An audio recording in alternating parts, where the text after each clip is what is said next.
you want to speak English, if you want to write English, if you want to read English, then you will have to practice, because practice is the only way according you can improve your language. कहने का मतलब ये है, अगर आप अंग्रेजी बोलना चाहते हैं या अंग्रेजी आप लिखना चाहते हैं या अंग्रेजी आप पढ़ना चाहते हैं तो आप लोगों को प्रैक्टिस करना पड़ेगा, क्योंकि प्रैक्टिस जो एक अभ्यास एक ऐसा मात्र एक साधन है जिसके अनुसार आप पूरी अपनी भाषा को सुधार सकते हैं। तो चलिए आज वीडियो में आप लोगों को सिखाने वाला हूँ फ्यूचर परफेक्ट कंटिन्यूअस टेंस। जो लास्ट टेंस हमारे जो 12 टेंस पूरे खत्म होने वाले हैं, जिसका आखिरी भाग है, तो आप लोग इस वीडियो को पूरा अंत तक देख लेना है, जिसके बाद आप जो फ्यूचर परफेक्ट कंटिन्यूअस टेंस बनाना सीख जाए। तो यहाँ पे लिखा हुआ है पहचान, मतलब होगा रहा होगा, रही होगी या रहे होंगे। जिस भी शब्द वाक्य के जो हिंदी का शब्द होता है उससे लास्ट में रहा होगा रही आ जाए तो समझ जाना ये जो सेंटेंस है वो फ्यूचर फॉरवर्ड कंटिन्यूअस का टेंस है। तो इसकी जो सहायक क्रिया होती है विल हैव बीन होती है और एक शैल हैव बीन होती है। जो अफर्मेटिव को हम लोग हिंदी में कहते हैं सकारात्मक। इसमें समय का प्रयोग होगा, समय का प्रयोग, समय का इसमें प्रयोग करना है आप लोगों को। जैसे वो 2 बजे से खेल रहा होगा, वह 3 बजे से पढ़ रहा होगा, इस तरह के समय आएगा इसमें। तो अफर्मेटिव हिंदी हम लोग कहाँ कहते हैं सकारात्मक, तो बनेगा कैसे, आना चाहिए सब्जेक्ट, फिर आएगा विल हैव बीन लिखो या शैल हैव बीन लिखो, फिर वर्ब में आईएनजी आना चाहिए, फिर आएगा ऑब्जेक्ट, फिर आएगा सिंस या फॉर, उसके बाद आएगा लास्ट में टाइम। आई बी से अगर टेंस स्टार्ट होगा वहाँ पर शैल हैव बीन लगाना है। यू ही सी ने देश अगर टेंस स्टार्ट हो जाए हमारा तो वहाँ का लगाना है वो विल हैव बीन। तो चलिए हम कोई एक एग्जाम्पल के माध्यम से आपको समझाते हैं। जैसे कह दिया है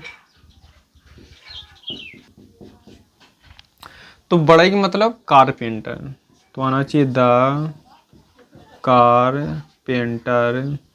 जो द कारपेंटर है थर्ड पर्सन में उसमें आता है, तो रहा होगा कि मीनिंग आना चाहिए will have been, will have been. बनाना मेक, आईएनजी आना चाहिए मेकिंग, कब बना रहा है मेज, द टेबल है। जैसे कि मीनिंग आगे वाला शब्द होता है 2-3 दिनों से, पहले में से कौन से 3 दिन से बना रहा है तो कहना चाहिए फॉर 3 डे माने दिन। अब एक से ज़्यादा दिन है, एक से ज़्यादा तो कहना चाहिए एज। तो the carpenter will have been making the chair for 3 days. एक दूसरा सेंटेंस लेते हैं और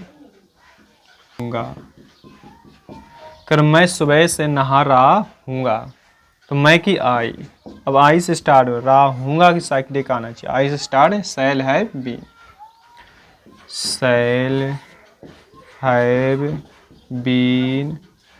नहाना वाथ, आना का चाहिए वाथिंग। से की मीनिंग आगे वाला शब्द सुबह से, तो निश्चित समय आ जाए तो वहाँ सिंस लगा देना, और निश्चित समय हो तो वहाँ फॉर।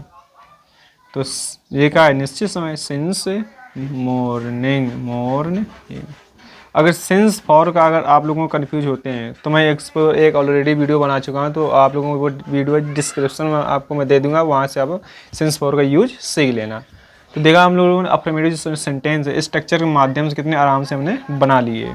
चलिए अब बढ़ते हैं हम लोग नेगेटिव सेंटेंस की तरफ। चलिए अब देखते हैं हम लोग negative sentence. Negative sentence Hindi में कहते हैं हम लोग नकारात्मक। तो पहले आना चाहिए सब्जेक्ट, फिर विल या शैल, उसके बाद तुरंत आएगा नॉट, फिर आएगा हैव बीन, फिर आएगा वर्ब आईएनजी और ऑब्जेक्ट सिंस या फॉर, उसके बाद टाइम। चलिए कोई एग्जांपल लेते हैं। जैसे कह दिया है राम, तो राम मतलब राम, राम का थर्ड पर्सन सिंगुलर नेम है, नेम, तो कहना चाहिए विल, ले आओ पहले विल, विल या शैल तुरंत नॉट, ले आओ नॉट। अब कहना चाहिए हैव बीन, हैव बीन। अब वर्ब आना चाहिए, इसका काम खत्म, वर्ब का खेलना पहले पीले, लेकिन आने का चाहिए आईएनजी वर्ब, आईएनजी, इसका काम भी हो गया नोट लगे। अब से की मीनिंग आगे वाला शब्द है 6 बजे, तो कहा है निश्चित समय, तो सिंस 6 o'clock। तो राम will not have been playing since 6 o'clock। एक दूसरा लेते हैं, कह रहा तुम 4 दिनों से काम नहीं कर रहे होगे, तुम की यू, अच्छा यू है, यू ये, तो कहना चाहिए बिल, ले आओ विल, विल से बाद तुरंत कहना चाहिए not, not. Have been, have been. अब आना चाहिए वर्ब करना, डूइंग का काम, डूइंग द वर्क, से की मीनिंग आगे वाला शब्द 4 दिन तो अनिश्चित समय, पता नहीं कौन से 4 दिन से, तो कहना चाहिए फोर डे, एक से ज़्यादा दिन ऐसा और जोड़ दो। तो you will not have been doing the work for days. चलिए तो पढ़ते हैं हम लोग इंटेरोगेटिव सेंटेंस की तरफ। हाँ चलिए अब पढ़ते हैं इंटेरोगेटिव सेंटेंस की तरफ। तो इंटेरोगेटिव सेंटेंस को हम लोग हिंदी में क्या कहते हैं, प्रश्नवाचक। तो आना चाहिए पहले बिल या सेल, उसके बाद आगे सब्जेक्ट, फिर आगे हैव बीन, फिर verb ING, object since, for, या उसके बाद आगे टाइम, फिर लास्ट में आना चाहिए क्वेश्चन मार्क का चिन्ह। चलिए कोई एग्जाम्पल लेते हैं, जैसे कह दिया है क्वेश्चन मार्क का चिन्ह। अच्छा, क्या वो दोपहर से पानी भर रहा होगा। अच्छा, वही के हिसाब से आना चाहिए सब्जेक्ट के अनुसार साइकिल, वही का ही तो कहना चाहिए बिल, तो पहले कहना चाहिए विल या साले तुरंत कहना सब्जेक्ट का, इसमें वही ही, सब्जेक्ट पर तुरंत हैव बीन। अच्छा, इसका काम खत्म, अब आना चाहिए वर्ब, भरना, फिल, लेकिन आना का चाहिए आईएनजी, आईएनजी लगा फिलिंग। ऑब्जेक्ट, आगे बढ़े हम तो ऑब्जेक्ट मिल गया वाटर। से की मीनिंग आगे वाला शब्द, दोपहर से ये भी निश्चित है, तो कहना चाहिए सिंस, दोपहर की, आफ्टरनून, लास्ट में कहना चाहिए क्वेश्चन मार्क का चिन्ह। तो will he have been filling water since afternoon. चलिए एक दूसरा और लेते हैं। वे क्वेश्चन कर क्या वे 3 महीनों से घूम रहे होंगे। वे के अनुसार साइकिलिया, दे तो कहना चाहिए विल, तो पहले कहना चाहिए विल या साल तुरंत सब्जेक्ट का है, बे मतलब दे, इसका काम खत्म, अब आना चाहिए घूमना। अब यहाँ पे देखते हैं हम लोग सब्जेक्ट तुरंत कहना चाहिए हैव बीन, तो हैव बीन और लगा लेते हैं, हैव बीन।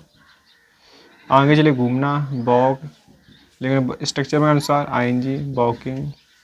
से कि आगे वाला शब्द 3 महीनों से, मालूम नहीं कौन से 3 महीनों से, कहना चाहिए फॉर 3 मंथ माने महीना। अब एक से ज़्यादा महीना ऐसा और जोड़ सकते हो, लास्ट में आना चाहिए क्वेश्चन मार्क का चिन्ह। देखा will they have been walking for 3 months.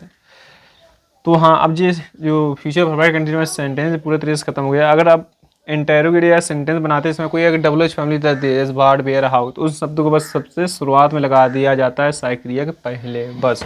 अगर नोट भी दिया जाए, नोट आगे लगा दो, आगे ना लग पाए कॉन्ट्रेक्शन फॉर्म में, तो यहाँ ना लगा दो नोट। तो मैं ऐसा करता हूँ, मैंने आप लोग को इस वीडियो में पूरा जो फ्यूचर परफेक्ट कंटिन्यूअस है पूरा समझा दिया है। अगर अब भी वीडियो के देखने के बाद कोई समस्या आ रही है बनाने में, समस्या कोई दिक्कत आ रही है, तो हमसे कमेंट बॉक्स में जरूर पूछें। चलिए मिलते हैं अगली वीडियो, टेक केयर।